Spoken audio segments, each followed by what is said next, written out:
بسم اللہ الرحمن الرحیم۔ السلام علیکم۔ چنیوٹ سے خبر شامل کرتے ہیں۔ Doctor Asif Iqbal, district police officer Chiniot, Imran Ahmed Malik کی ہدایت پر چنیوٹ پولیس کا جرائم پیشہ عناصر کے خلاف کریک ڈاؤن جاری ہے۔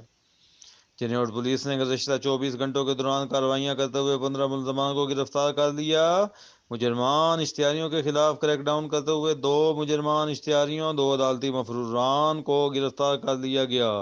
منشیات فروشوں کے خلاف کریک ڈاؤن میں مختلف علاقوں سے 6 منشیات فروشوں کو گرفتار کر لیا گیا۔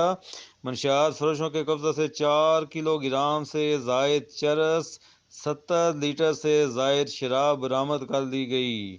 ملزمان میں ارمان، منظور، للیتا، دوست محمد، عابد، نواز شامل ہیں۔ کارروائیاں تھانہ رجوع، تھانہ کوٹ وساوا، تھانہ صدر، تھانہ بوانا کے علاقوں میں کی گئیں۔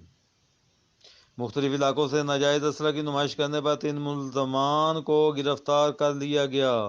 ملزمان کے قبضہ سے پسٹل، ریپیٹر اور بندوق برآمد کر کے مقدمہ درج کر دیا گیا۔ ٹریفک پولیس چنیوٹ نے ٹریفک قوانین کی خلاف ورزیوں پر 256 سے زائد گاڑیوں کے چالان 1,29,000 روپے سے زائد جرمانے کیے۔ ضلع بھر